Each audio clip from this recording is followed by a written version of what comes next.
Bonjour et bienvenue sur Parole du cœur. Comment s'est passée votre journée?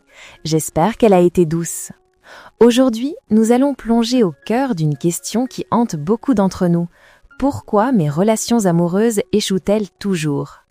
Dans cette série, nous allons explorer ensemble les raisons cachées derrière nos schémas d'amoureux.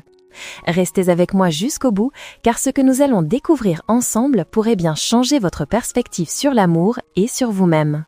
Des révélations surprenantes vous attendent. Pourquoi le destin semble-t-il s'acharner en amour? Pourquoi est-ce que ça ne marche jamais? Pourquoi ai-je l'impression de toujours tomber sur la mauvaise personne? Il existe une catégorie de personnes qui semblent maudites en amour, tombant inlassablement dans des relations toxiques qui les laissent épuisés, à bout de souffle, le cœur en miettes. Mais avant d'explorer les causes profondes, mettons-nous d'accord sur une chose. Qu'est-ce que ça veut dire la mauvaise personne? Pour moi, ce n'est pas simplement quelqu'un avec qui il n'y a pas d'étincelle, de passion dévorante. L'amour véritable ne repose pas uniquement sur cette alchimie électrique, ce cœur qui bat la chamade. Comme l'a si bien expliqué Hélène Fischer dans son célèbre TED Talk, cette réaction chimique amoureuse provoque dans notre cerveau un état d'euphorie similaire à celui d'un consommateur de substances illicites. Et une fois l'effet dissipé, la magie s'estompe. Cette alchimie ne peut donc pas être la seule mesure de la durabilité d'un amour. Alors, à quels signes devrions-nous prêter attention pour savoir si notre relation prend une mauvaise tournure? Je pense qu'il y a deux indicateurs fondamentaux. Le premier, c'est que vous vous sentez de plus en plus mal dans votre peau, vous perdez confiance en vous et ne vous sentez pas respecté. L'autre vous critique constamment, sapant votre estime personnelle. Vous hésitez à être vous-même de peur de ne pas être accepté dans votre authenticité. Peu à peu, vous vous perdez en accordant trop d'importance à ce que l'autre désire et en oubliant vos propres besoins. Vos émotions deviennent dangereusement dépendantes de cette personne. Mais s'il vous plaît, souvenez-vous de ceci. Un partenaire qui vous aime vraiment vous encourage, vous élève et vous aide à vous affirmer. Il ne cherche pas à étouffer votre potentiel. Le deuxième signe, c'est que vous et votre partenaire tombez souvent dans des silences pesants, inconfortables. Et quand vous ne vous taisez pas, vos conversations sont remplies de tensions et de désaccords. Bien sûr, dans toute relation saine, il y a des silences paisibles, des moments où les mots sont inutiles pour sentir l'amour qui vous unit. Cependant, comme le soulignent les psychologues, il y a une différence énorme entre un silence complice et un silence gêné, qui cache une crise latente. Une véritable connexion, c'est quand on se sent parfaitement à l'aise avec l'autre, sans avoir à se demander quoi dire ou quoi faire. À l'inverse, le silence peut être une fuite, une manière d'éviter les problèmes, ou simplement le calme avant la tempête. Et ce n'est pas tout. Quand vous discutez, observez la fréquence de vos désaccords. C'est vrai que les conflits peuvent parfois renforcer la confiance, quand le dialogue et le compromis permettent de trouver un terrain d'entente. Mais les recherches sur les couples heureux montrent un ratio d'environ 5 interactions positives pour une interaction négative. Si vous arrivez à un point où les disputes ne mènent nulle part, malgré tous vos efforts, il ne faut surtout pas prendre ce problème à la légère. Au-delà de ces deux signes, vous pourriez trouver des dizaines d'autres avertissements en cherchant « relations toxiques » sur Internet.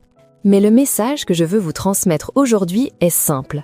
Faites confiance à votre intuition.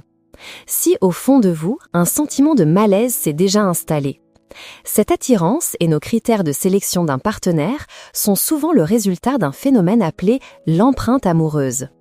Cette empreinte se forme à partir de nombreux facteurs, notamment la manière dont vous avez reçu ou avez été privé d'amour, d'intimité et de sécurité de la part de vos parents. Cette théorie du modèle parental a été développée par le docteur Harville Hendrix. Selon lui, notre attirance pour quelqu'un est inconsciemment motivée par le désir de résoudre des problèmes du passé. En somme, sa théorie suggère que nous cherchons inconsciemment un partenaire qui ressemble aux personnes qui nous ont élevés et qu'en résolvant nos problèmes avec ce partenaire, nous tentons de guérir les blessures profondes causées par nos figures parentales. Ces relations nous offrent une chance de guérison, mais elles ont aussi le terrible potentiel de remuer le couteau dans la plaie. Par exemple, si vous avez eu un père très critique, il est possible que vous soyez attiré par un homme qui a la même tendance à la critique. Vous cherchez alors à obtenir son amour et sa reconnaissance pour panser les blessures laissées par le rejet de votre père. Malheureusement, ceux qui ont grandi dans des familles violentes ou dysfonctionnelles ont tendance à s'habituer, voire à normaliser, les comportements abusifs. Pour eux, cela peut sembler être une facette normale de la vie. Le plus triste, c'est qu'ils emportent cette normalité avec eux à l'âge adulte et choisissent souvent, de manière presque inconsciente, des partenaires qui reproduisent ces schémas. Alcoolisme, violence, besoin de contrôle, cris et autres traits de caractère négatifs, même lorsqu'ils essaient désespérément de les éviter. Une deuxième raison, tout aussi profonde, réside dans la faible estime de soi. Bien souvent, nous choisissons la mauvaise personne parce que nous ne nous sentons pas dignes de mériter mieux. Nous nous rabaissons nous-mêmes, car c'est ainsi que nous avons été traités par le passé. Nous nous pensons sans valeur et nous nous contentons du minimum, d'un mieux que rien, à cause de ce manque de confiance. Quand vous ne vous respectez pas, vous ouvrez la porte aux autres pour qu'ils ne vous respectent pas non plus. Cela attire particulièrement les vautours, ces individus qui repèrent facilement les proies faciles à manipuler et à exploiter. Avoir une bonne estime de soi, c'est se donner une armure. C'est être capable de fixer des limites claires pour se protéger des relations toxiques. C'est développer un sentiment d'indépendance fort et ne pas dépendre des autres pour exister. La raison suivante est la peur panique de la solitude.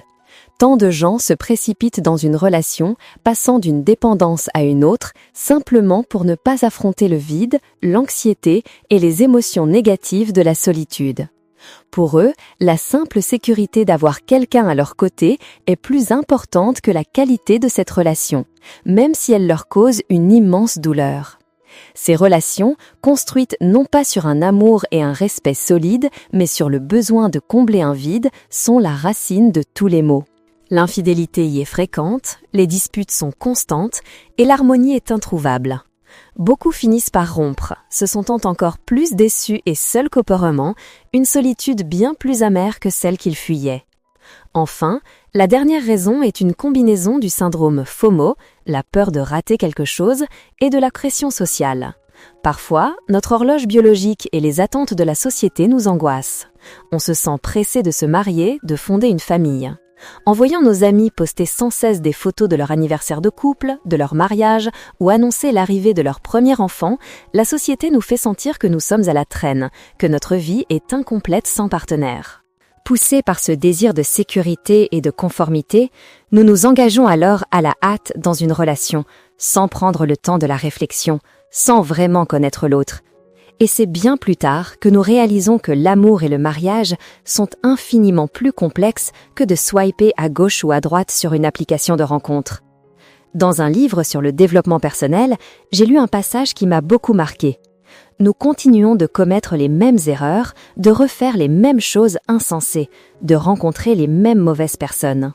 En réalité, si nous ne trouvons pas la bonne personne, ce n'est parfois pas une question de malchance, mais parce que nous n'avons pas encore su abandonner nos propres erreurs. Ceux qui répètent inlassablement les mêmes échecs amoureux se posent toujours les mêmes questions. Pourquoi mes sacrifices ne sont-ils jamais récompensés ?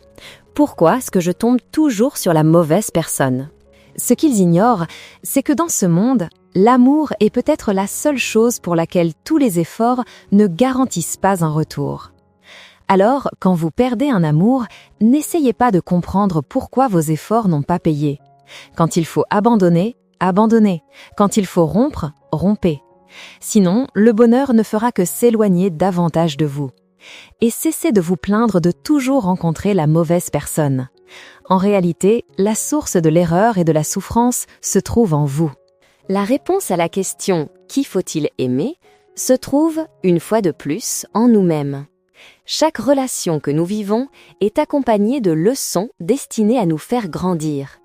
Si vous parvenez à maintenir une paix intérieure, un esprit serein, vos relations amoureuses évolueront elles aussi dans un cercle d'énergie calme et apaisante. En fin de compte, l'amour reste ce qui nous rend profondément heureux. Quoi qu'il arrive, donnez-vous une raison de croire en l'amour. Offrez-vous un cœur assez fort pour y croire. Car ne pas croire en l'existence de l'amour nous plonge dans un désespoir profond, et la vie perd alors toute sa force et sa couleur. Beaucoup d'amis m'ont souvent conseillé « Quand tu aimes, vas-y à fond, pour ne rien regretter plus tard ». Mais personnellement, je ne vois pas les choses de cette façon. Je suis toujours prudente dans chaque relation que j'entame.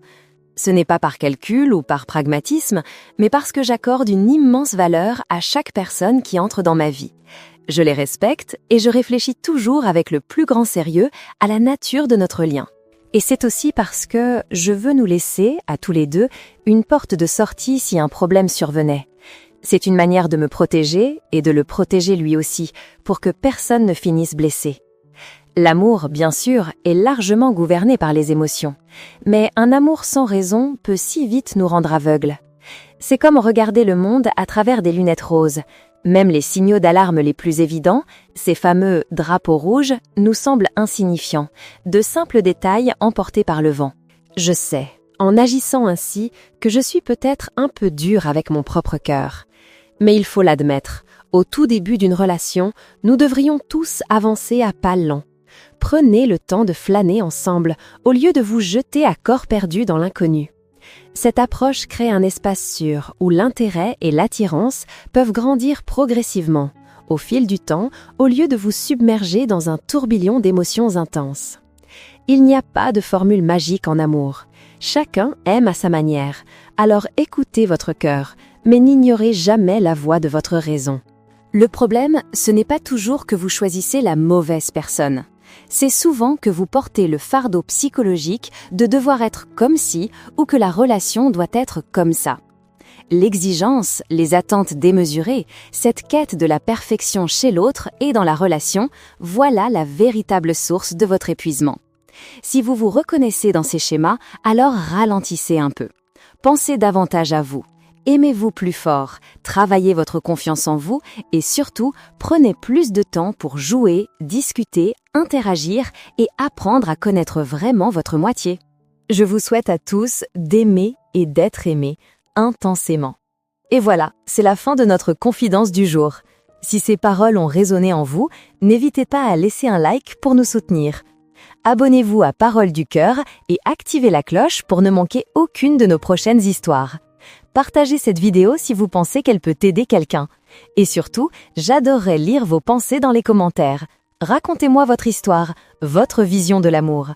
À très bientôt!